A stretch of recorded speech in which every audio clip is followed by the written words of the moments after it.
Saya yakin sudah, saya yakin sudah sempat dibaca oleh teman-teman semuanya ya. Sekarang kita tinggal hmm, membahas gitu secara cepat dan mungkin akan banyak diskusi juga gitu ya. Oke, saya mau share screen dulu ya.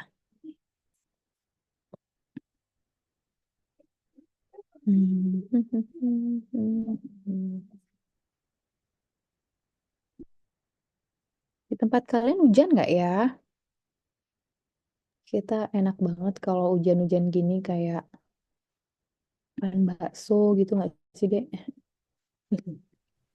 Mendung aja, Oke, Kak. kenapa? Mendung Kenapa, Dek? aja, belum hujan. Hujan ya. Saya doakan hujan deh. Loh, malah ngantuk nanti kuliahnya ya. Oke, nah di sini kita akan membahas gender ya, Dik ya. Gender. Nanti kita juga akan berbicara tentang stereotip gender dan lain sebagainya gitu. Yang juga memper-memper pembahasan antara stereotip dan juga gender. Stereotip itu sempat kita bahas di sebelum UTS ya untuk terkait stereotip. Nah, sekarang di gender ini juga ada pembahasan tentang stereotip juga. Oke, nah di sini boleh dilihat dulu apa ya jenis-jenis gitu ya kegiatan. Ada membersihkan rumah. Kalau membersihkan rumah di sini nih harus dilakukan oleh siapa adik-adik? Kak, maaf sebelumnya tampilan PowerPoint-nya berbeda di Zoom. Oh, apa ya? PP. Oh, oke, oke, oke. Sorry, sorry, sorry. Thank you. Saya harus. Oke, yang saya aktifkan tuh yang screen sebelahnya ya. Sekarang sudah? Sudah, Kak. Kasih, Kak. Thank you, Catherine. Oke, sekarang dilihat dulu. Membersihkan rumah itu tugas siapa? Laki-laki atau perempuan? Perempuan. Dua-duanya. Dua-duanya, Kak. Dua-duanya, Kak. Dua-duanya. Ada yang bilang dua-duanya. Ada yang bilang tugas perempuan. Yang mana nih? Kemudian kalau sensitif itu biasanya siapa? Lebih ke perempuan, Kak, kalau buat sensitif. Lebih ke perempuan ya. Membersihkan rumah itu semua dong ya. Laki-laki dan perempuan itu basic skill banget ya nggak sih? Ari, Ari membersihkan rumah nggak ya? Ari siapa, Kak? Ari Wicaksana. Oh, saya. Kalau saya sendiri bersihin kamar dan untuk misalnya di ruang tamu itu biasanya nenek, Kak, gitu. Jadi emang udah ada Oh, kebagian kewajibannya masing-masing gitu. udah ada pembagiannya ya. Oke. Iya, betul, Kak. Untuk kamu betul Kak itu kakaknya nelongso banget tuh. Melakukannya dengan ini kan, melakukannya dengan willing kan. Oke, mengasuh anak tugasnya siapa? Kedua, Dua-duanya. Keduanya, Kak. Keduanya, Kak. Ada yang harusnya lebih dominan? Seharusnya sih tidak. Ya enggak ya? Oke, mencari nafkah Keduanya, Kak. menurut Yundari keduanya. Iya. Siapa nih yang bertugas mencari nafkah?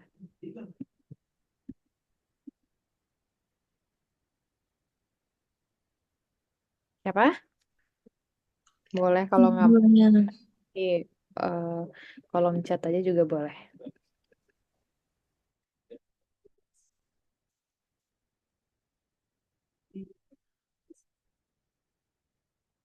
Keduanya ya, masih tetap keduanya. Bener ya. Jadi nanti nggak boleh nuntut ya. Laki-laki tuh harus mencari nafkah gitu. Oke, melahirkan dan menyusui. Sudah Perempuan. pasti ya, Perempuan. Perempuan, Kak. pasti. Mekanik bengkel biasanya siapa? Biasanya laki-laki, Kak. Ada yang perempuan nggak ya? Mekanik gitu. Ada. Ada tapi jarang kalau perempuan untuk mekanik di bengkel, Kak. Ada tapi jarang banget ya. Iya, Mas, Bisa keduanya. duanya. biasanya yang chef-chef itu banyakan laki-laki atau perempuan ya? Kalau chef mungkin Laki-laki. Kak. Chef laki-laki, Kak. Banyak kan. Agresif? Laki-laki, kata Widya Lestari. Jadi laki-laki yang identik dengan agresif. Bagi saya keduanya. Tergantung Menurut saya individunya. keduanya, Kak. Tergantung Keduanya pribadinya. sih, Kak. Keduanya ya. Kalau agresif bisa keduanya. Benar. Terus menyatakan cinta. Keduanya, Kak. Oh, Keduanya. benar ya. Berarti di masa Gen Z ini menyatakan cinta adalah keduanya ya. Yang ini punya tugas dan lain sebagainya ya.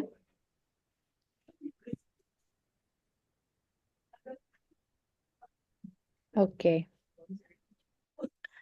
Kalau di zaman saya itu kayaknya nggak terlalu banyak yang menyatakan cinta itulah tugasnya perempuan. Kalau sekarang itu merupakan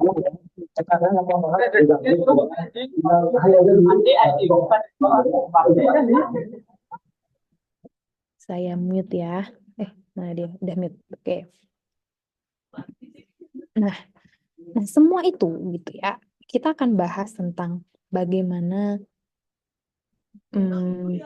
gender itu gitu ya dibentuk atau mendapatkan pengaruh dari sosial ya. Nah, ini tipikal banget tuh. Kalau pramugari gitu ya atau flight attendants itu lebih banyak perempuan gitu ya. Tapi kalau ada yang laki-laki gitu ya, identik dengan orang bilang identik dengan ada gemulainya gitu ya.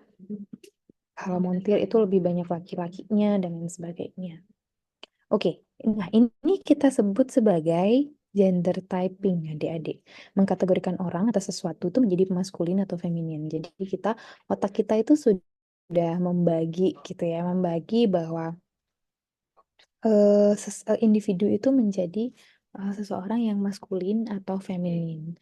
Even itu kalau kita berbicara eh transgender dan lain sebagainya, mereka itu juga pasti memiliki sifat yang lebih feminin atau yang maskulinnya gitu. Teman-teman ingat video yang saya berikan tentang perempuan tanpa vagina itu? Nah, dia pun juga mengidentifikasi dirinya, saya itu yang agak tomboy gitu katanya gitu kan. Jadi saya tidak terlalu maca atau tidak terlalu make up dan lain sebagainya. Jadi dia mengidentifikasi dirinya perempuan yang tomboy seperti itu ya. Oke. Atau transgender yang tomboy gitu. Nah, kemudian kita akan bahas stereotip gender. Stereotip gender itu adalah segenap keyakinan tentang atribut khas pria dan wanita. Jadi apa-apa saja yang kita pikirkan, yang kita percayai merupakan bagian dari wanita atau laki-laki itu kita sebut sebagai stereotip gender. Nah, atribut yang dimaksud meliputi sifat atau karakteristik wanita atau pria tentang keberanian, kelembutan, logika gitu kan. Biasanya kita kalau misalnya perempuan itu pasti dia lemah lembut gitu ya. Kalau misalnya laki-laki lemah lembut tuh kok kayaknya nggak ini ya dan kok kayaknya nggak biasa gitu ya. Nah, itu. Jadi ada stereotip-stereotip gender atau hal-hal yang digeneralisasikan eh, digeneralisasikan terhadap gender tertentu. Oke, selanjutnya adalah citra media terhadap jenis kelamin. Nah, media ini juga turut membentuk stereotip atau keyakinan tentang laki-laki atau perempuan itu sendiri. Misalnya saja, kalau laki-laki itu identik dengan maskulinitas gitu ya, maka iklan-iklannya pasti laki-laki itu pasti banyak terlibat di iklan-iklan rokok gitu. Kemudian yang perempuan diidentikan dengan bentuk tubuhnya yang bagus gitu ya. Nah, itu diidentikan dengan iklan-iklan pelangsing gitu ya. Lagi-lagi ada yang jadi iklan pelangsing by the way. Kalau zaman sekarang ya Mungkin enggak, Kak. mungkin enggak ya. Tapi sekarang itu kan ada yang kayak Flimty gitu ya. Kok saya sebut merek ya? Jadi kayak apa istilahnya pengurus pengurus atau pengurus badan gitu ya atau pelangsing badan itu ada juga mungkin yang laki-laki gitu ya tapi mungkin lebih ke membentuk badannya gitu ya. Oke, banyak studi yang menemukan tema umum dalam penggambaran jenis kelamin. Antara lain, pria ditunjukkan berbagai macam peran sosial dan wanita lebih banyak peran domestiknya. Jadi, pria itu yang kebanyakan menjabat di tempat-tempat yang strategis gitu ya, atau yang menjabat pimpinan itu ke lebih baik supervisor dan lain sebagainya itu lebih banyak pria dibandingkan dengan wanita. Wanita itu lebih banyak melakukan peran-peran domestik seperti misalnya membersihkan rumah, mengasuh anak, dan lain sebagainya gitu ya. Nah, pria juga digambarkan sebagai seorang ahli dan wanita itu sebagai subordinat itu artinya lebih di bawahnya gitu. Nah, kita masih berbicara tentang stereotip. Jadi ada stereotip kultural dan personal. Eh, Stereotip kultural itu adalah keyakinan umum tentang anggota kelompok tertentu yang dalam hal ini adalah jenis kelamin dikomunikasikan melalui agama, seni, dan sastra. Contohnya saja ya, kita tuh yakin eh sifat yang lemah lembut itu dimiliki oleh wanita dan itu tuh turun temurun dari keluarga kita.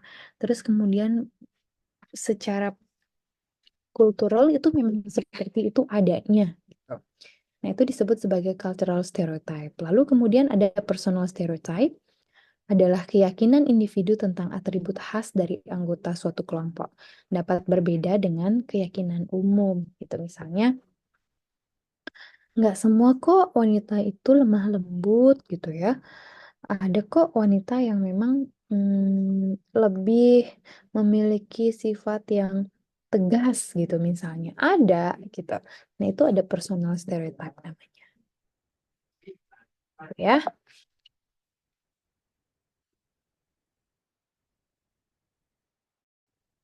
Nah, stereotip yang banyak berkembang di Indonesia ataupun di dunia gitu ya. Pria itu umumnya dinilai lebih tinggi dibanding secara kompetensi dan keahlian, dan wanita itu lebih tinggi pada bidang-bidang yang terkait dengan kepekaan, kelembutan, dan kehangatan. Gitu. Selanjutnya, ada stereotip tersebut hampir mirip lintas negara ya. Jadi di semua negara itu semua udah, maksudnya kita tuh sudah sangat terliterasi akan hal itu gitu. Hmm. Kalau di kalian di Gen Z ini, apakah teman-teman juga melihat hal yang sama? Jadi laki-laki itu biasanya lebih ahli atau kompeten atau lebih banyak menjadi ahli-ahli tertentu gitu dibandingkan dengan wanita. Kalau menurut kalian gimana?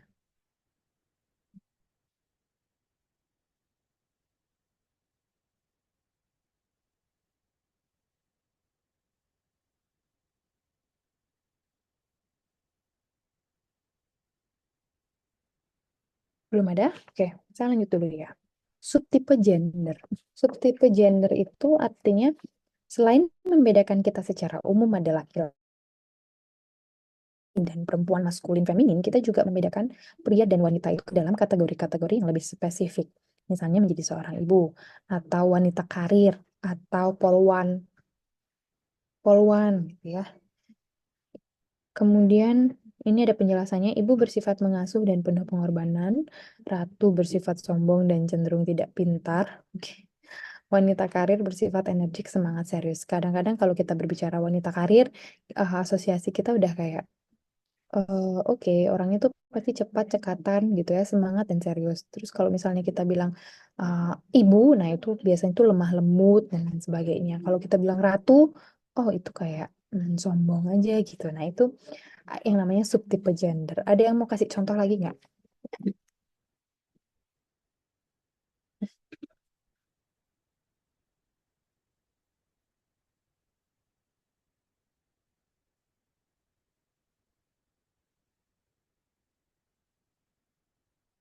Ada lagi?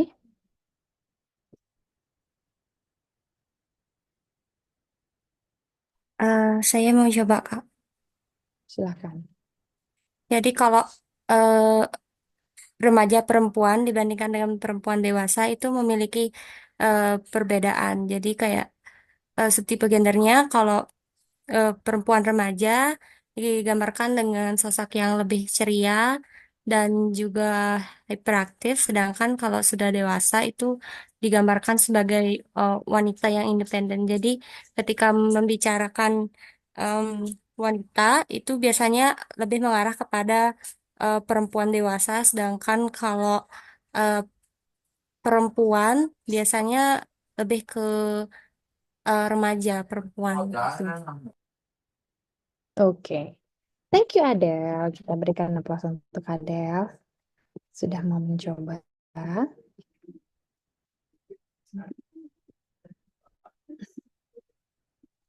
Oke, thank you ya. Kita lanjut. Nah, bagaimana kemudian pengaktifan stereotip itu sendiri? Kita kita mengatakan bahwa perempuan itu cenderung cengeng atau laki-laki itu cenderung kasar itu bergantung dari jumlah informasi yang kita miliki, kemenonjolan, keanggotaan dalam kelompok dan juga kekuasaan dan stereotip. Seperti apa itu gitu ya? Jumlah informasi semakin sedikit tahu tentang seseorang, maka semakin kita mengasosiasikan pada stereotip gender tertentu. Enggak, oh biasanya tuh kalau poluan itu seperti ini loh. Oh kalau wanita karir ini seperti ini loh. Jadi, lebih banyak kita, semakin sedikit kita memiliki informasi yang ada, maka semakin mungkinlah kita melakukan stereotip gitu ya. Oke, selanjutnya kemenonjolan keanggotaan dalam kelompok. Bila ada satu orang perempuan dalam kelompok mayoritas laki-laki, maka feminitas lebih menonjol. Misalnya nih, ya, jadi semakin dia salience atau semakin dia ya semakin menonjol gitu ya maksudnya ketika ada satu orang di antara laki-laki berarti feminitas dia yang lebih menonjol. Jadi dia akan berperan gitu ya, berperan lebih lemah lembut atau berperan lebih nurturer dan lain sebagainya. Kemudian yang ketiga adalah kekuasaan dan stereotip. Wanita yang berada pada posisi yang lebih rendah seringkali juga mendapatkan perlakuan yang semena-mena juga gitu ya. Jadi ada faktor hierarkinya, superordinatnya seperti itu ya. Oke,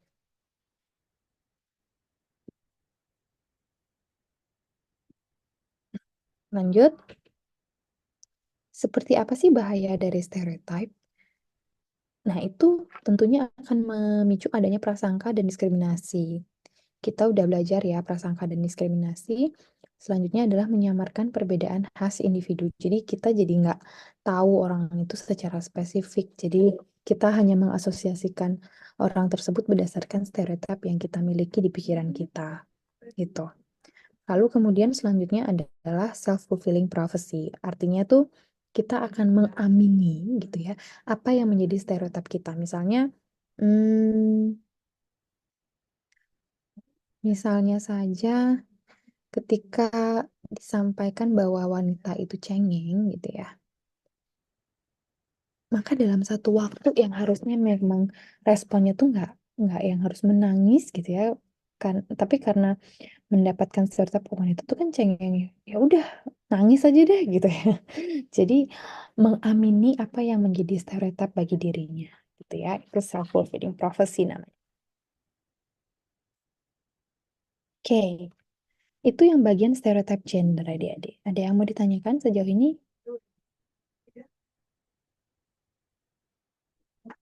Aman, Kak. Oke, oke, silahkan Dalian. Halo Kak, sebelumnya apakah suara saya terdengar? Terdengar. Baik Kak, jadi terima kasih atas kesempatannya. Jadi saya izin bertanya, terkait stereotip ini, apakah sama ketika kita mendapatkan informasi itu dari orang yang sebelumnya misalkan kenal gitu sama orang yang kita lihat?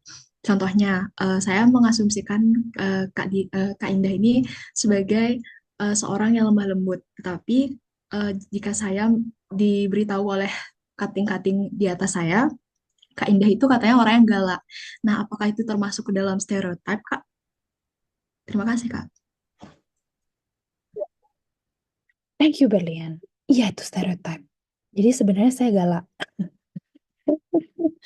Ya, jadi karena semakin minim gitu ya, semakin minim informasi yang kita miliki, maka semakin dekat kita menstereotipkan kepada satu hal. Misalnya saya gitu ya, sebagai kualitas misalnya dosen muda gitu ya, dosen muda, lalu kemudian em, apa ya, dosen muda wanita gitu ya. Oh, oke, biasanya itu akan lemah lembut, kemudian baik dan lain sebagainya. Nah, itu karena belum tahu aja orangnya gitu ya. Itu betul. Itu memang karena minim informasi yang dimiliki sehingga akan kita asosiasikan dengan stereotip yang paling dekat gitu ya, dengan identitas secara umum orangnya, orang itu seperti apa gitu. Gitu ya, Berlian ya. Menjawab nggak sih yang Menjawab, dimaksud? Kak. Terima kasih, Kak. Oke.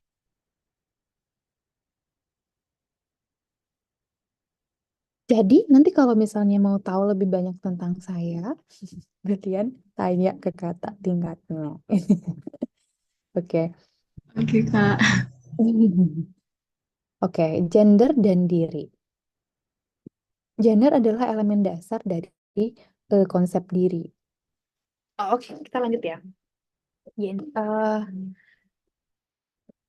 Gender itu bisa menjadi identity kita gitu ya. Udah paling dasar kita udah pasti paling dasar kita tuh mau dibedakan menjadi apa dan bagaimana sih ya. Otomatis itu akan oh oke, laki-laki dan perempuan gitu ya. Saya adalah laki-laki yang maskulin atau perempuan yang feminin dan lain sebagainya. Nah, gender ini gitu ya, gender identity ini muncul itu ketika kita baru kanak-kanak banget gitu ya. Gender identity itu adalah pengetahuan diri bahwa dirinya adalah pria atau wanita, itu muncul ketika kita usia 2 tahun. Ya, kalau 2 tahun itu hanya tahu tentang pria dan wanita saja. Lalu kemudian usia 4 sampai 5 tahun tuh justru berpikiran kelamin tuh bisa diubah-ubah. Maksudnya itu ketika saya menggunakan pakaian laki-laki itu saya akan menjadi laki-laki gitu ya. Tapi di usia 6 sampai 7 tahun mulai paham bahwa perubahan itu tuh nggak mungkin gitu ya. Jadi pria dan wanita itu menetap. Belum lagi nanti kalau misalnya udah mulai remaja itu literasi tentang gendernya itu akan berbeda gitu ya. Oh, gender tuh bisa kok diubah gitu ya. Atau jenis kelamin tuh bisa diubah kok dengan operasi gitu. Let's say begitu gitu ya. Tapi secara umum perjalanan atau perkembangan terkait dengan gender identity itu dimulai usia 2 tahun dan hingga 7 tahun yang menetapkan bahwa oh ya jenis kelamin dan gender itu sebenarnya menetap sifatnya gitu. Oke, anak semakin besar akan memahami bahwa gender itu menetap gitu ya. Lalu kemudian ada juga kesadaran lain yaitu merasa gendernya tidak sesuai dengan kategori pria dan wanita. Saya ini perempuan atau wanita, tapi kok saya nggak merasa diri saya perempuan ya? Saya justru merasa diri saya laki-laki. Nah itu nanti akan ada transgender atau transseksual gitu namanya ya. Nah, transseksual itu adalah identitas gender psikologis yang tidak sesuai dengan jenis kelamin biologisnya. Psikologisnya tidak sesuai dengan biologisnya atau jenis kelaminnya dia nggak sesuai dengan apa yang dia rasakan.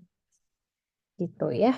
Kemudian kalau transgender adalah orang yang tidak berpenampilan sama dengan peran gender yang telah diterima sejak lahir. Misalnya laki-laki Eh, tapi misalnya memakai rok gitu ya, tapi itu masih di permukaan gitu ya transgender. Tapi kalau kita bicara transseksual itu sudah sampai merubah merubah jenis kelamin gitu menjadi apa yang dia maksud sebagai gender psikologisnya gitu ya, atau yang dia rasakan itu kita sebut sebagai transseksual. Oke. Ya, transseksual itu sudah melakukan perubahan secara hormonal dan sebagainya. Namun, sebelum dilakukan operasi pergantian jenis alat kelamin gitu ya, tentunya harus melalui berbagai macam rekomendasi dari medis ataupun psikologis. Jadi, nanti kalau misalnya mau lakukan operasi jenis kelamin itu harusnya akan konseling juga gitu ya, konseling juga dengan psikolog gitu ya, ataupun nanti psikiater. Ini benar nggak sih memang identitas gendermu seperti ini, atau ini hanya karena kamu mau ikut-ikutan aja dengan temanmu, atau memang hanya karena keputusan sesaat gitu ya ketika ingin coba-coba. Nah, itu penting untuk dipastikan gitu ya ketika remaja berkaitan dengan gender identity. Saya mau cerita dulu ya tentang klien saya, boleh ya? Jadi klien saya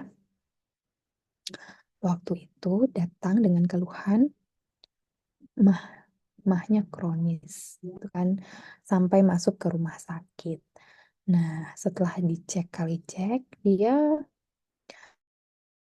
mengalami permasalahan di kelas. Kebetulan memang dia kuliah ya, kuliah semester awal. Nah, kemudian kuliah semester awal itu dia em, apa namanya, mengalami gangguan lah istilahnya begitu ya. Jadinya dia nggak mau kuliah. Dan cek kali cek akarnya itu apa dia? Karena dia bermasalah dengan mantan pacarnya. Gitu ya, bermasalah dengan mantan pacarnya yang notabene adalah sama-sama perempuan. Gitu ya. Nah, kalau yang mantan pacarnya ini memang sudah go public merupakan lesbian gitu ya. Dan memang klien saya ini diincar terus gitu, diincar terus, dipepet, akhirnya mereka pacaran, tapi kemudian akhirnya putus gitu ya. Nah, pada saat putus itulah yang memang katanya teman-teman dari klien saya itu dimanipulasi sehingga jadi benci sama klien saya gitu. Oke, tiba-tiba ada thumbnail gitu ya. Oke, nah apa deh kejadiannya? Ya, dia merasa depresi, dia merasa, aduh saya harus apa ya, dan lain sebagainya. Dia sendiri tidak lesbian. Dia itu mencoba menerima mantan pacarnya itu, gitu ya.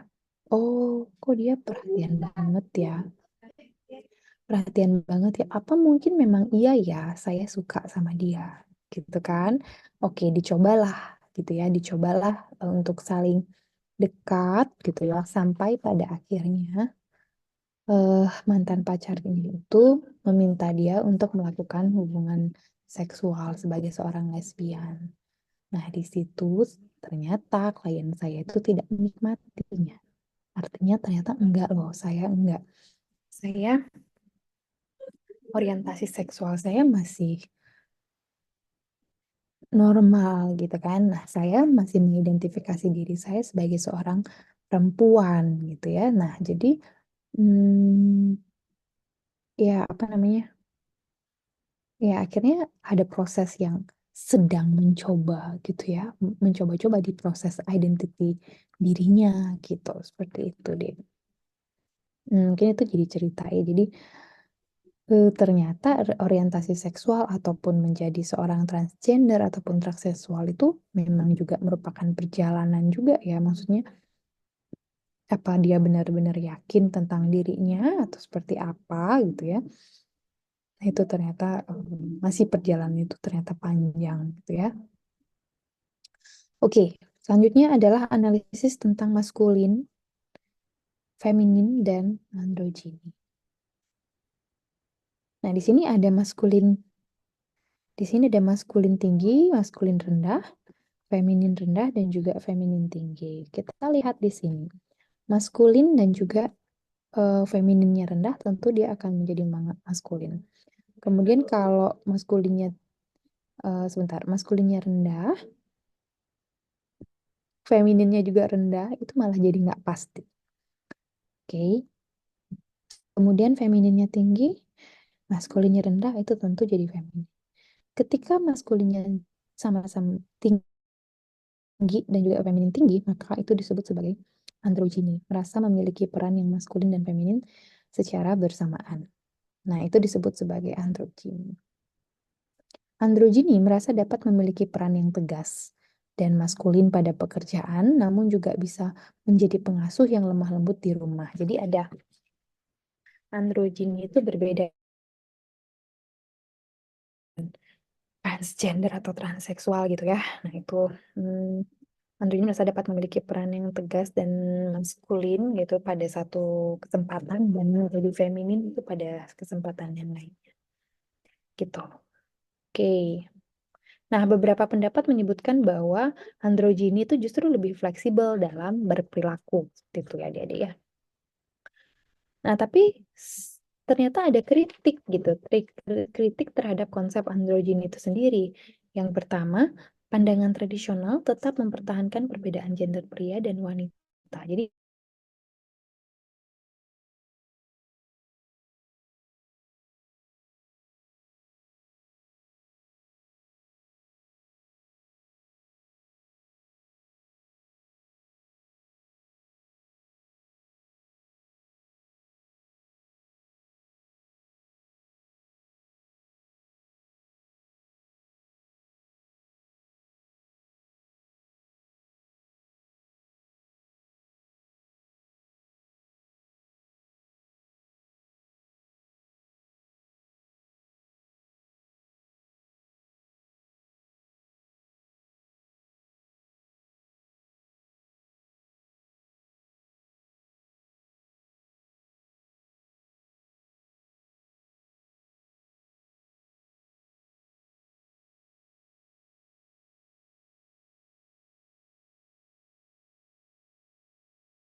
sorry ya adik-adik, saya kok terlempar gitu ya. Koneksinya di kampus ini memang agak kurang stabil belakangan ini dari kemarin.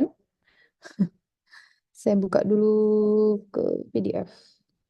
Oke, lanjut ya, konsep androgininya ya. Kritiknya, ya, jadi feminis itu mengatakan bahwa kita nggak perlu memandang atribut tertentu atau sifat-sifat tertentu atau karakteristik tertentu dengan diasosiasikan kepada gender seperti itu ya, adik-adik ya. Oke. Selanjutnya, perspektif teoritis tentang gender. Nah, gender ini Apa yang mempengaruhi gitu ya, Dede ya? Yang pertama tentu adalah faktor biologisnya. Perkembangan otot, tinggi badan, fungsi reproduksi, hormon-hormon, dan lain sebagainya itu tentu akan membentuk, misalnya hormon testosteron itu tentu akan membentuk hal-hal yang berkaitan dengan maskulinitas gitu ya, perkembangan otot dan lain sebagainya. Selanjutnya, sosialisasi, modeling, teman sebaya, lingkungan itu akan mempengaruhi identitas gender seseorang. Selanjutnya adalah peran sosial. Perilaku berbasis gender sesuai dengan peran sosial seperti pekerjaan, norma sosial, ayah yang berperan mencari nafkah. Nah, itu karena secara sosial kita itu dibentuk seperti itu atau sudah tersosialisasikan seperti itu. Tapi kalian tadi mengatakan bahwa mencari nafkah tuh nggak bisa keduanya gitu ya, nggak harus ayah saja gitu ya. Tapi kalau misalnya keadaannya adalah eh, ibu yang mencari nafkah, lalu kemudian ayahnya di rumah saja atau menjadi bapak rumah tangga, itu gimana menurut kalian?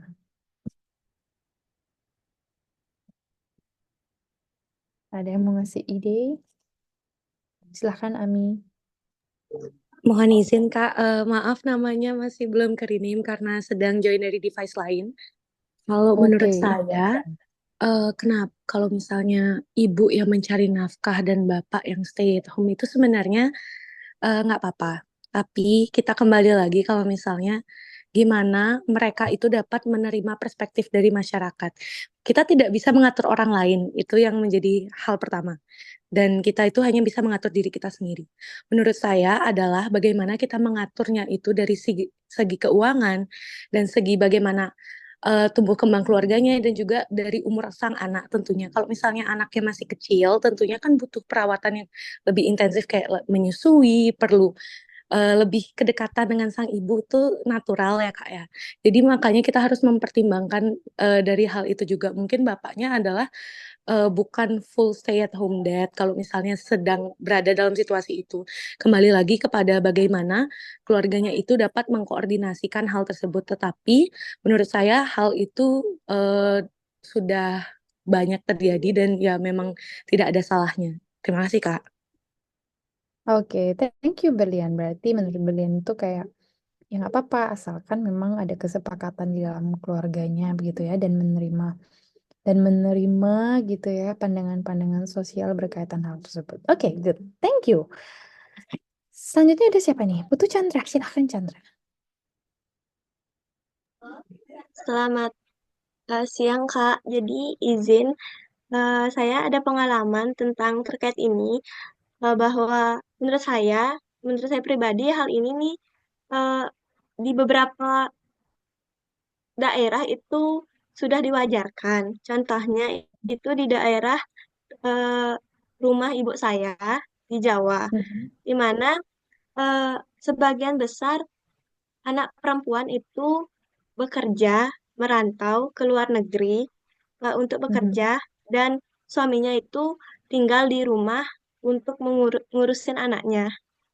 Nah, itu bukan hal yang tabu di daerah tersebut begitu. Menurut saya itu fine-fine aja, di mana apalagi kan emang daerahnya juga nggak mempermasalahkan hal tersebut gitu. Oke. Terima kasih Chandra. Kita berikan applause untuk Berlian dan Chandra. Reaction ya, boleh Mohon reaction maaf ya Kak, teman. mohon maaf Ya. menyela tadi itu Ami Kak, bukan Berlian. Oh, sorry. Itu Ami ya tadi. Betul, Kak. Ini Berliannya muncul deh. Oke, thank you. Ami dan juga Chandra. Ya. Jadi memang di situ berkaitan dengan peran sosial apa yang berlaku secara lumrah di sosial gitu ya. Ketika misalnya itu sudah ternyata fine-fine aja, apalagi kita berbicara tuntutan dan kesempatan dalam bekerja atau ekonomi, maka ya itu akan jadi fine saja gitu ya teman-teman ya. Nah itu memang sudah mulai mengalami pergeseran untuk situasi saat ini. Oke, Selanjutnya adalah situasi sosial. Perilaku gender menonjol atau berkurang menonjol di saat situasi-situasi tertentu. Misalnya saja, pria berkata kasar saat bersama teman lelaki dan bersikap manis saat bersama perempuan. Jadi menyesuaikan gitu bergantung dengan situasi sosialnya. Ketika misalnya dia lebih banyak bersama dengan perempuan, maka pria ini nggak ngomongnya yang banyak-banyak bahasa binatangnya gitu loh, Dek. Atau tidak terlalu menunjukkan sikap terlalu tegas, terlalu maskulin gitu mungkin ya. Kata-kata binatang yang seperti kupu-kupu gitu, nggak muncul banyak gitu. Nah, itu bergantung dari situasi sosial. Nah, gitu ya. Oke. Oke, lanjut dulu apa saya mau nanya dulu ya? Kayaknya lanjut dulu deh. Membandingkan perilaku sosial perempuan dan pria. Studi meta-analisis menyatakan bahwa eh, ternyata sifat agresi itu gitu ya lebih ada pada laki-laki dibandingkan dengan perempuan. Agresi gitu ya. Kita udah belajar sebelum ini ya. Lalu kemudian konformitas itu ternyata lebih banyak atau wanita itu lebih mudah setuju, lebih mudah nurutnya gitu ya, ngikut-ngikut kelompoknya gitu. Kalau itu studi meta-analisis mengatakan seperti itu. Selanjutnya, untuk komunikasi nonverbal itu wanita lebih peka terhadap gerakan nonverbal, apa yang dibutuhkan anak gitu ya. Kalau kalian udah sama teman gitu ya, udah langsung tahu tuh kode-kodean, oh, oke, ngerti gitu ya. Padahal cuma kejutan aja gitu udah ngerti gitu ya, apalagi udah bestie banget. Nah, itu komunikasi nonverbal itu lebih expert perempuan gitu dibandingkan dengan laki-laki. Terkait dengan seksualitas, orientasi seksualitas wanita lebih ke relasional, sementara laki-laki lebih ke tubuh. Jadi, nah ini juga ada pembahasan bahwa perempuan itu tidak akan mau melakukan hubungan seksual ketika dia tidak merasa dirinya intimate. Sementara laki-laki itu yang penting adalah secara fisik dia oke gitu ya dan bisa gitu ya. Nggak pakai rasa juga bisa aja. Nah, itu adalah apa namanya tidak hanya ini ya, tapi penelitian juga mengatakan seperti itu gitu ya. Hmm, Kalau sekarang saya nggak tahu seperti apa kondisinya, tetapi memang lebih banyak perempuan itu lebih mengutamakan relasinya. Tapi ini tidak berlaku juga untuk pekerja seks komersil ya, atau saya juga nggak tahu ya. Mungkin ada penelitian yang yang yang benar-benar ada menjelaskan. Terus kalau misalnya pekerja seks komersial itu tuh mentingin intimasi nggak ya sebenarnya ya, atau mementingkan relasional nggak ya gitu ya, atau ya sama aja jadinya kayak yang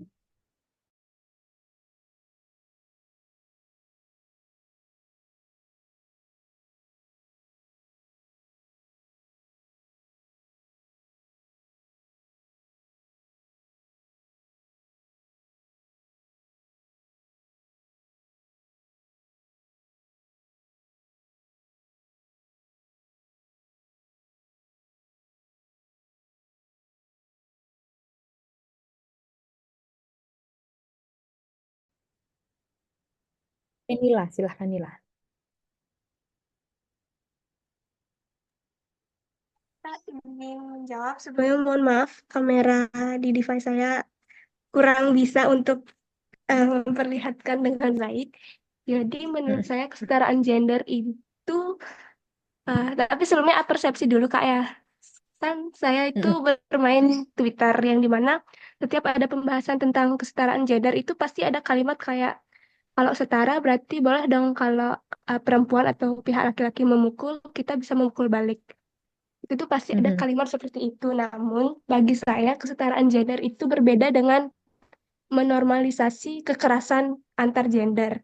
Jadi, kesetaraan gender itu bukan spesifiknya bukan menyamakan fisiologis antar gender yang dimana secara fisiologis dan biologis kan perempuan dan laki-laki itu sudah pasti berbeda ya karena hormon dan lain sebagainya. Dan ini memang kodratnya. Namun jika kesetaraan gender itu adalah memberikan hak secara merata, entah itu pendidikan yang merata, pemberian apa ya, pemilihan pekerjaan yang merata, tidak dibeda-bedakan, entah itu dari transportasi untuk pekerjaannya, apa hak untuk naik jabatan dan lain sebagainya. Selanjutnya ada di mana untuk kesehatan juga merata itu tidak hanya perempuan yang harus menggunakan KB, tapi sekarang sudah ada vaksin kalau tidak salah untuk laki-laki, jadinya tidak hanya membebankan gender ke perempuannya saja dalam penjagaan kesehatan dan juga kesejahteraan di keluarga. Selanjutnya ada juga kesetaraan dalam mengambil pekerjaan di rumah dan lain sebagainya. Jadi setara dalam pendapat saya itu dalam peran-peran di masyarakatnya, bukan tentang fisiologis dan biologis gender tersebut. Mungkin sekian, terima kasih Kak. Oke, thank you Nila. Kita berikan aplaus dulu untuk Nila. Em, Komplit sekali ya Nila ya. Nila ini yang mana sih? Kalau misalnya kalian nanti lagi berpendapat, kita open cam aja ya, biar saya juga tahu orangnya ya. Oke, thank you Nila. Siapa tadi lagi yang open resen? Tadi kayaknya ada Catherine ya. Catherine nggak jadi resen sebelum saya ke Berlian. Ah, boleh, Kak. Oke, Jadi oke, kalau silakan. dari saya sendiri, kesetaraan gender itu lebih ke gimana antara laki-laki dan perempuan saling menghormati HAM yang dimiliki oleh masing-masing pribadi. Jadi kan kita dari kita lahir kita udah punya yang namanya hak asasi manusia dan itu nggak ada perbedaan hak asasi manusia antara laki-laki maupun perempuan.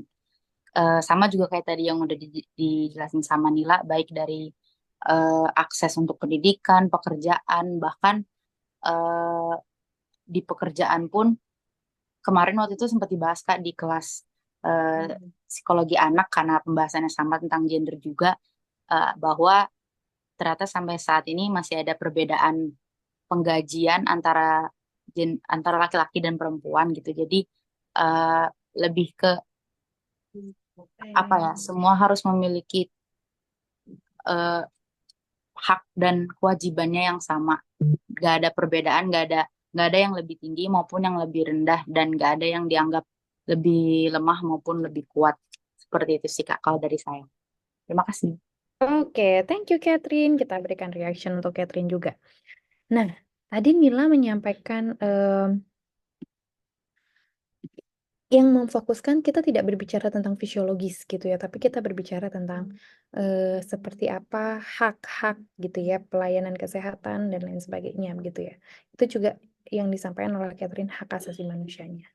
Oke, which is itu semuanya betul gitu ya kalau kita berbicara kesetaraan gender gitu ya. Kalau misalnya mukul bisa dipukul balik dong, nggak serta-merta atau seharfiah itu gitu kan?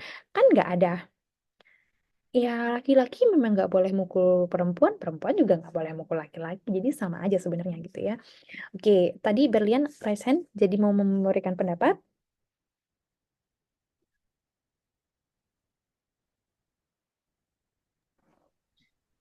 Halo Kak, sebelumnya mohon maaf tadi agak putus-putus. Hmm. Sebentar ya Kak.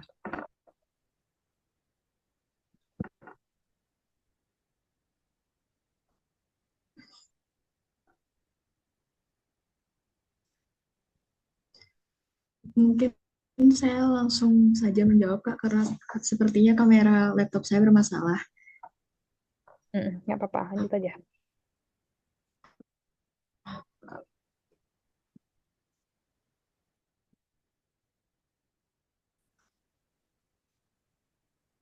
Um, Jadi sebelumnya kalau menurut saya mengenai kesetaraan gender itu kurang lebih sama seperti teman-teman yang sudah dijelaskan tadi. Jadi bagaimana ketika perempuan dan laki-laki itu memiliki kesempatan baik itu hak ataupun kewajiban itu yang sama.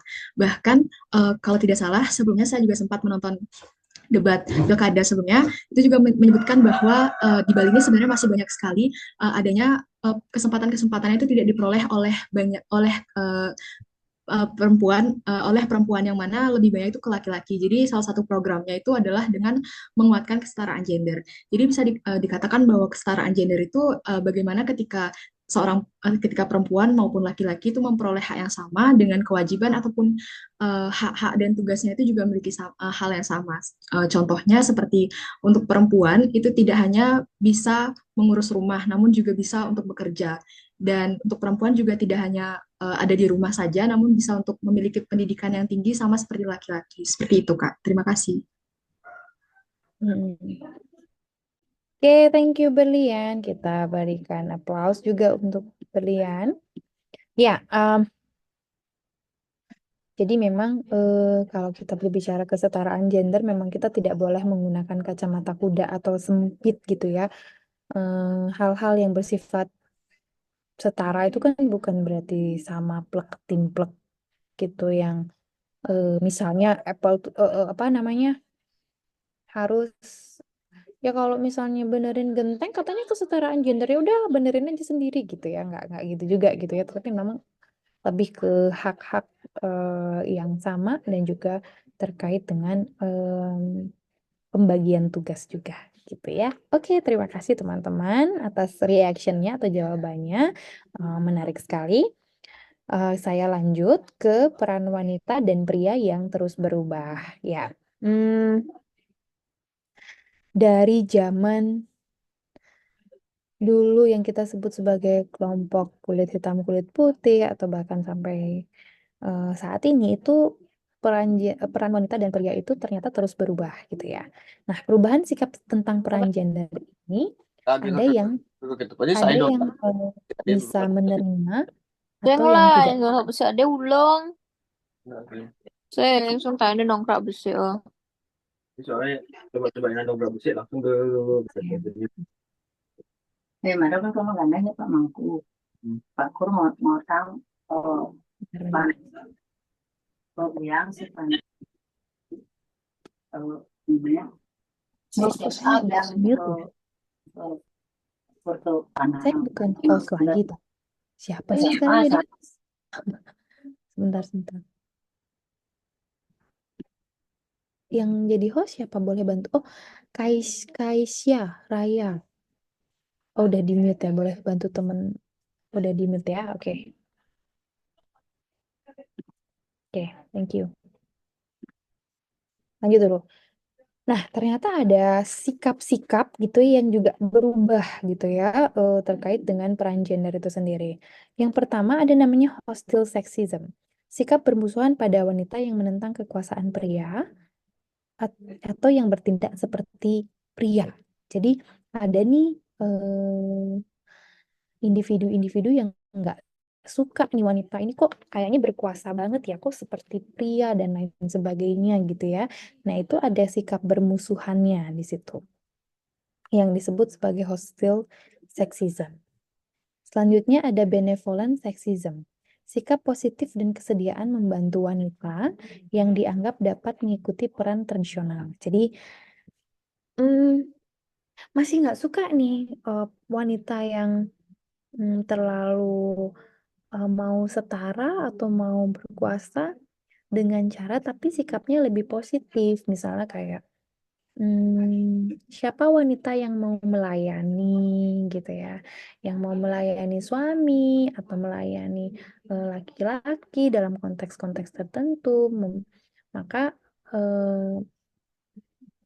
laki-laki itu akan menjalankan atau membantu wanita tersebut gitu ya. Jadi seperti yang siapa yang bisa patuh gitu ya, itu yang akan saya sokong. Itu benevolent sexism namanya.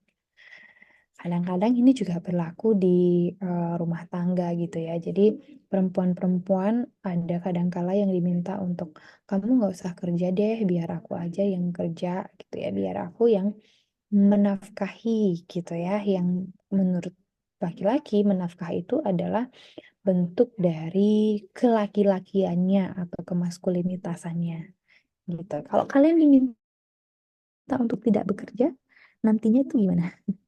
Ada yang masih pendapat nggak?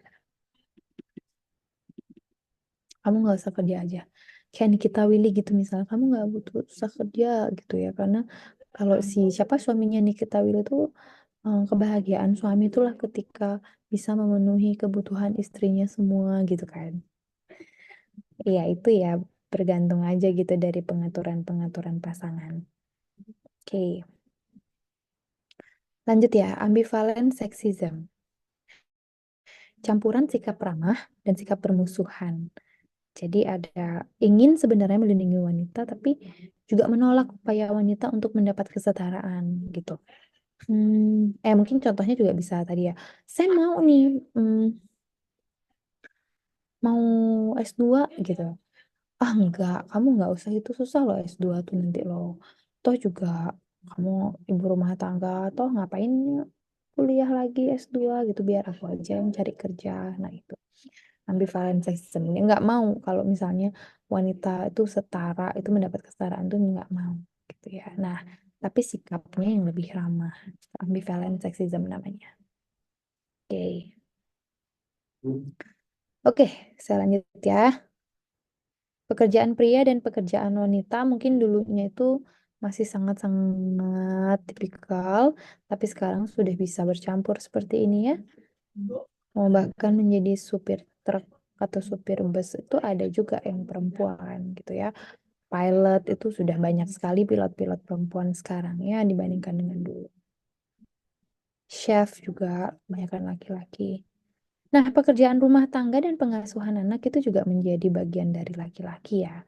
Apalagi sekarang sudah digaung-gaungkannya terkait dengan fatherless gitu ya. Indonesia menjadi negara yang ternyata fatherless, yang juga termasuk tingkat fatherlessnya juga tinggi gitu ya. Sehingga sekarang itu lebih banyak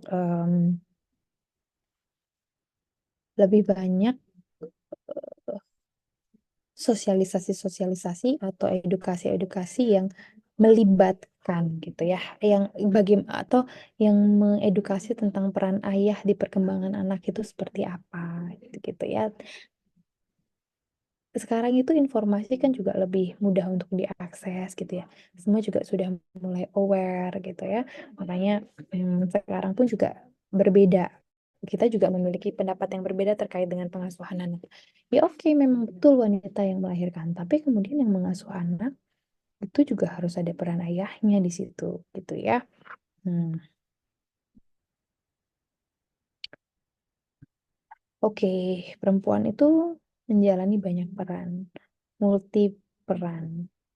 Apalagi kalau misalnya masih dalam rumah tangga itu masih memiliki kesadarannya itu perempuanlah yang bertugas untuk mengasuh anak. Nah itu jadi mm, PR ya untuk ibu yang bekerja lalu kemudian dibebankan utama untuk mengasuh anak.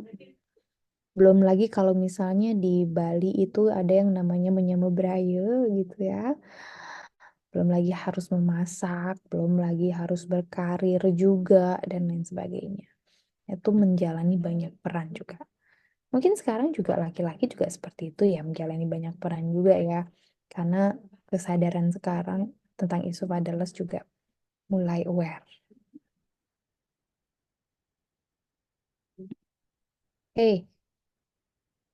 Pasangan sejenis.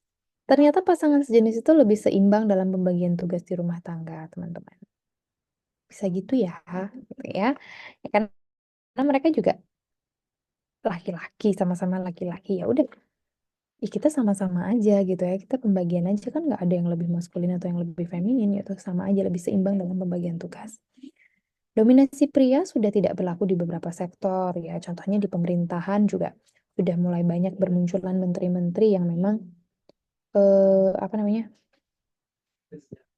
Hmm, yang banyak sudah masuk di sektor-sektor pemerintahan dan bahkan berprestasi gitu ya. Nah, itu adalah slide terakhir dari saya. Cari apa bedanya sex roles dan gender roles. Udah ada yang sempat mencari tadi? Saya berikan slide-nya.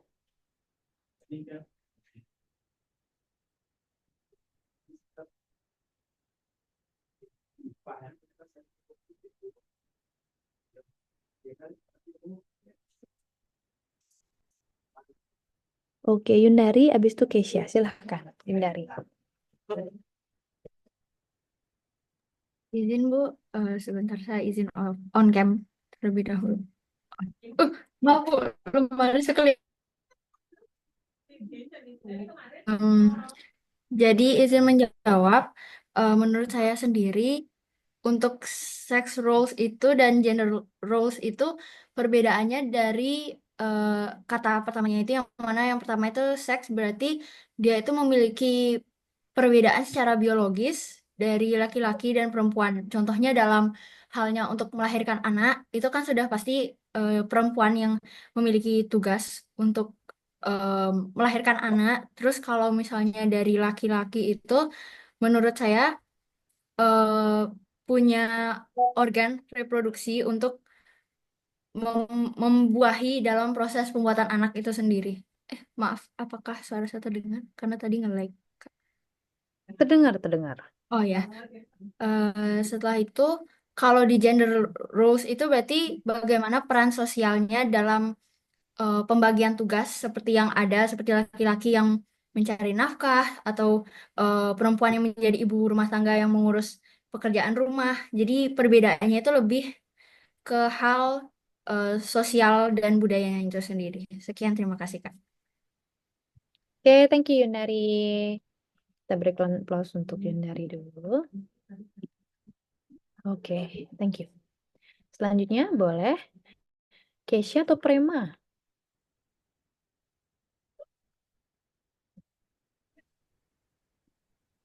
Saya boleh, Kak. Oke, silakan. Sebelumnya mohon maaf Kak karena kamera saya bermasalah, jadi saya off cam. Silakan. Jadi menurut saya itu sex roles itu atau peran seksual, di mana ini tuh merujuk pada peran atau fungsi yang secara biologis dikaitkan dengan jenis kelamin seseorang, di mana sama jawaban saya seperti Yundari tadi. Nah, contohnya itu pada wanita, di mana wanita itu kan melahirkan dan menyusui, sedangkan pria itu menghasilkan prema, di mana sex roles ini tidak dapat diubah karena berbasis pada perbedaan biologis dan fungsi reproduksi. Sedangkan gender roles atau peran gender, di mana ini merupakan peran sosial dan budaya yang dilekatkan pada pria atau wanita. Contohnya itu, di mana wanita dianggap bertanggung jawab atas pekerjaannya, seperti pekerjaan rumah tangga, lalu pria diharapkan mencari nafkah. Di mana sex roles ini itu bisa berubah karena bersifat sosial dan dipengaruhi oleh norma, tradisi, atau budaya. Jadi kesimpulan jelas yang dapat saya sampaikan, di mana sex roles itu bersifat biologis dan tidak bisa berubah, sedangkan gender roles itu bersifat sosial dan fleksibel mengikuti perubahan budaya atau waktu. Sekian dari saya, Kak. Terima kasih. Oke, terima kasih Keisha. Kita berikan clap hand juga untuk Keisha. Di situ juga sudah jelas ya jawabannya adik-adik, dan tadi tambahannya memang kalau kita berbicara gender roles itu bisa saja berubah berdasarkan waktunya, tingkatan waktunya dan lain sebagainya gitu ya. Oke. Nah, adik-adik, itu saja dari saya. Sebelum kita mengakhiri, saya mau kita main games dulu. Quiz is dulu ya. Saya siapkan dulu ininya.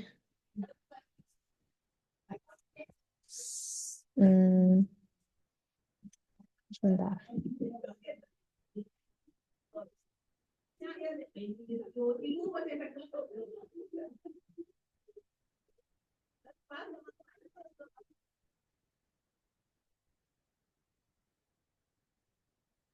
Taruh.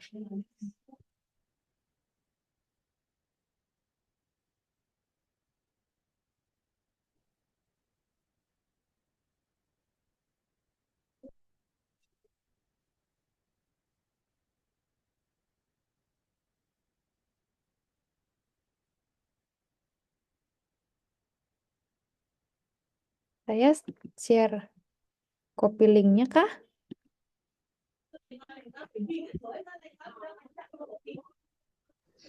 Boleh, Kak.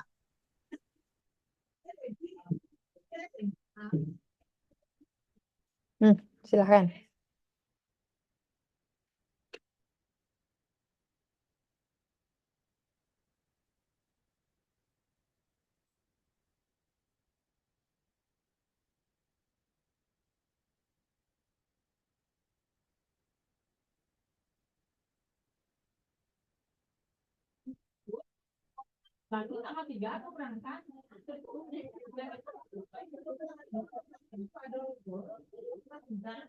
Sebentar.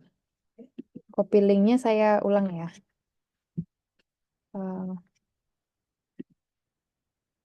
Sorry. Quiz is-nya yang saya ulang. Kopinya.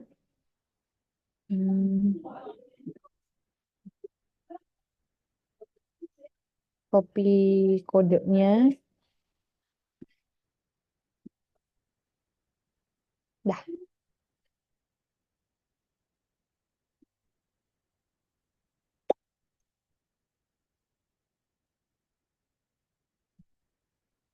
Sudah ada yang mulai masuk.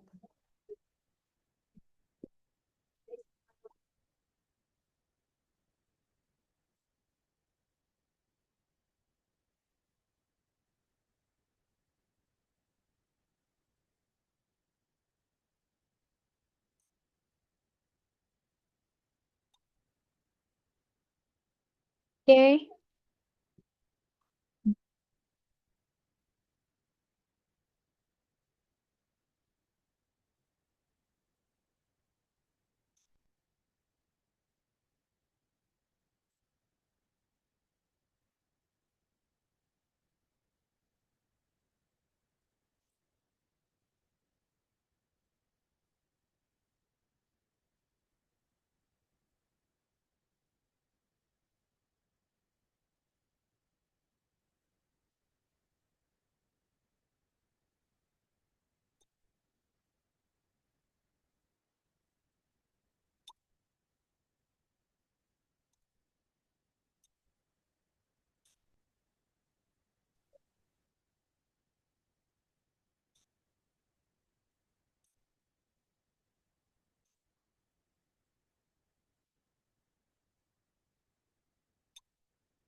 Oke, berapa partisipan? Sudah 98 partisipan. Masih bergerak. Kita ada berapa ini? Partisipannya 93. Oh, kok jadi 99 partisipan di sini ya? Ada yang dua device mungkin ya. Oke, kalau gitu kita start ya. Sudah ready?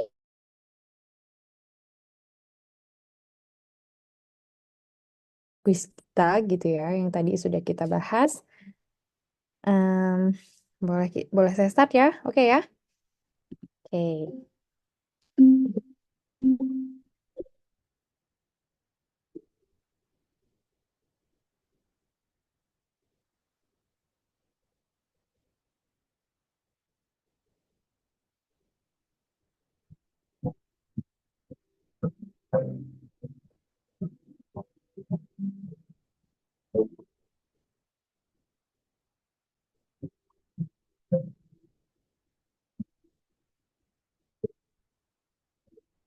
Oke. Sangat mudah. Siapa itu yang paling tinggi? Ramacan, Ramacan.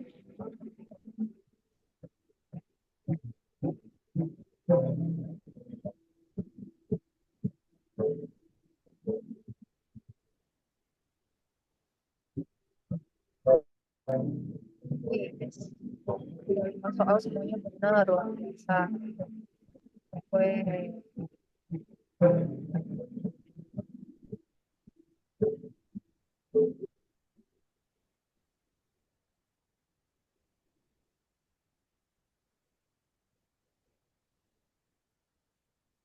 Banyak yang betul. Bagaimana? Yuk, satu lagi. Ayo.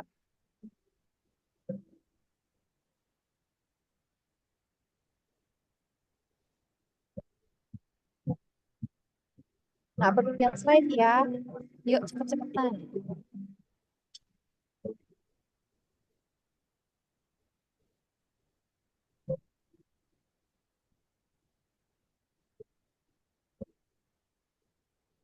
Kok banyak yang 000 nih gimana?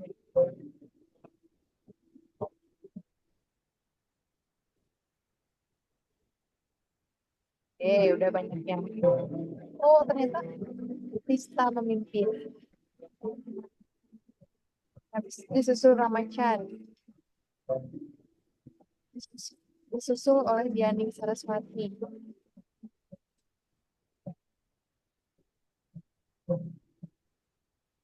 Pokoknya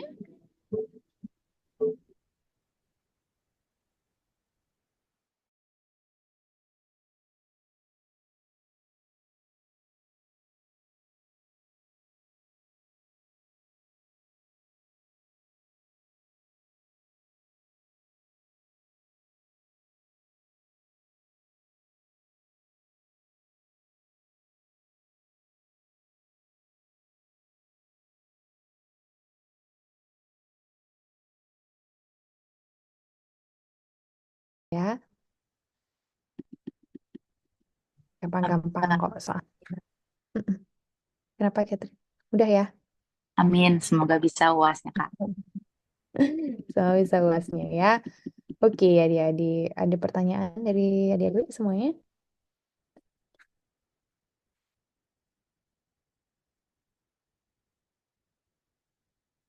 Oh, sebentar. Kan minggu lalu itu saya ada penugasan ya untuk adik-adik ya. Itu kita berjanji itu diselesaikan 2 minggu ya. 2 minggu ya, Dek ya. Betul, Kak. Berarti kita nggak bisa Iya, ya Kak. mempresentasikan. Betul, Kak. Mempresentasikannya ya. Hmm, oke. Sudah ada yang selesai atau sudah ada yang membuatnya? Izin mau nanya terkait penugasannya. Boleh. Eh, Gimana, Dari? izin Kak untuk eh, saya izin bertanya untuk penugasan yang akhirnya ini.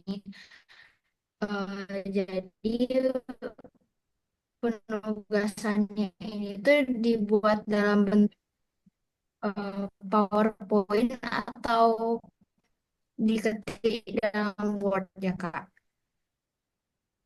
Hmm, apa aja boleh sebenarnya. Maaf, Harapan apakah saya tuh suara saya sebenarnya, terdengar? iya terdengar. Mau PPT atau Word gitu kan pertanyaannya ya.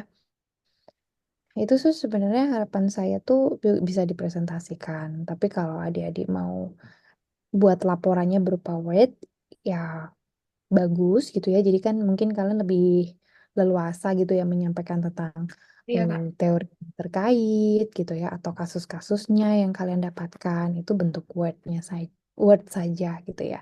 Kalau misalnya mau berbentuk PPT boleh aja asalkan memang kalian bisa mengelaborasinya di situ untuk kasus dan juga teori-teorinya gitu ya. Sebenarnya saya mau kita ada presentasi gitu, cuman ternyata timeline kita yang harusnya itu di 2 minggu ya kita ketemu ya. Cuman kalau 2 minggu juga takutnya kita nggak punya waktu lagi untuk bertemu atau kesulitan, kalian juga berbenturan dan sebenarnya juga PR juga. Tapi nggak apa-apa kalau gitu berarti dikumpulkan saja gitu ya. Nah ini kan sebenarnya masih ada waktu 1 jam, satu 50 menit gitu ya, 50 menit untuk kalian mengerjakan. Jadi silahkan dikerjakan, atau kita boleh nggak ya 1 kali pertemuan untuk kita presentasi gitu, presentasi untuk masing-masing kelompok. Misalnya presentasi satu kelas itu satu satu atau 2 orang perwakilan gitu yang kita buat di 50 menit gitu. Let's say seperti itu ya untuk kita membahas eh, penugasannya. Kalau seperti itu memungkinkan nggak ya?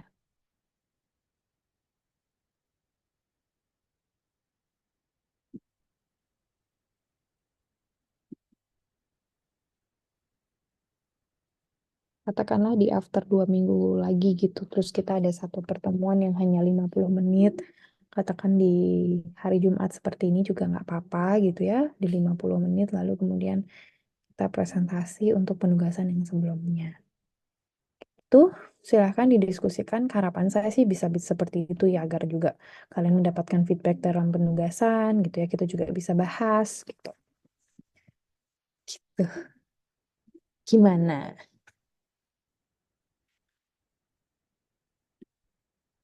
Oke, silahkan didiskusikan dan nanti berikan saya kabar ya, adik-adik ya. Kita mau merencanakan itu kapan. Untuk pertemuan 50 menit khusus membahas penugasan yang sebelumnya. Oke? Oke, kalau gitu saya akhiri. Adik-adik, terima kasih Kak, atas maaf perhatiannya. izin bertanya lagi tentang tugasnya. Mm-mm. Berarti kan deadline-nya itu 2 minggu, berarti deadline-nya 4 Desember, Kak. Mm-mm. Terhitung dari sebelumnya ya. Ah, terus juga kan Kak, di tugasnya itu carilah bentuk tindakan agresif yang ada di lingkungan sekitar, artikel, jurnal, wawancara, atau observasi. Artinya itu bisa nyari di jurnal atau lingkungan gitu ya, Kak? Mm-mm. Oke, berarti Karena bisa kalian seperti itu. sempat mengobservasi kejadian tertentu gitu di lingkungan sekitar kalian, ya bisa aja tuliskan, ceritakan seperti apa yang kalian lihat gitu. Atau Ah, mungkin data 4 Desember ya. Mau di minggu depannya lagi kah? Karena ini kayaknya belum pada buat ya. Atau belum pada mengerjakan ya. Atau mau extend lagi. Atau kapanpun itu. Pokoknya saya minta adik-adik untuk ya 4 minggu. Ada satu waktu yang kita. Coba saya lihat kalender dulu ya.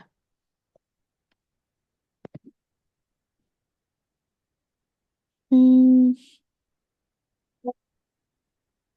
tanggal 4 nanti memungkinkan untuk kita bertemu 50 menit saja.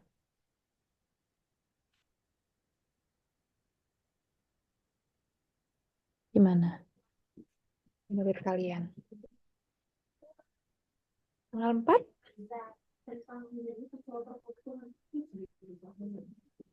Boleh nanti didiskusikan aja ya sama teman-teman ya. Kalau deadline-nya sih dikumpulkannya sih tanggal 4 saja. Nanti biar presentasinya itu kita atur lagi. Gitu ya. Mau extend lagi? Mau extend lagi untuk pengumpulannya?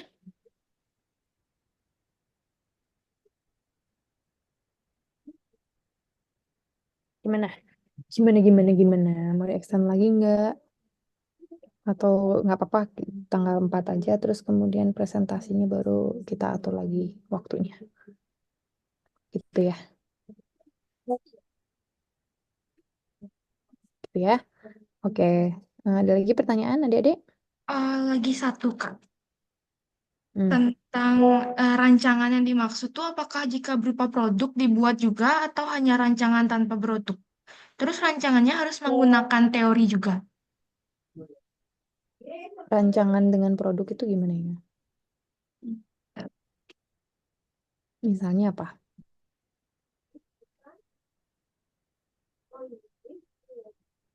Gini aja, rancangan dengan produk atau tanpa produk itu sekreatif adik-adik aja. Tapi yang saya minta itu adalah yang penting itu ada penjelasan secara teoritisnya, gitu. Kenapa rancangan itu dipakai dan menurut kalian itu ya alasan yang tepat itu ya kenapa kok kasus itu tuh enaknya tuh pakai rancangan dengan pengurangan agresivitas tersebut. Gitu ya, baik itu dengan produk ataupun tanpa produk. Gitu ya, Adik ya. Makasih, Oke, Kak. ya. Thank you. Ada lagi?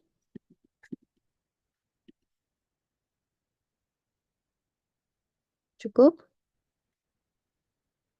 Kalau cukup saya akhiri ya, adik-adik ya. Sampai ketemu di next sesi untuk presentasi. Terima kasih. Saya akhiri. Selamat sore, selamat beraktivitas. Thank you.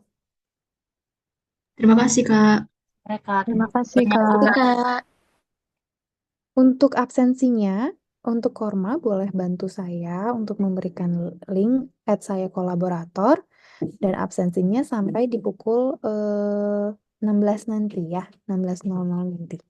Oke, thank you Korma. Silahkan.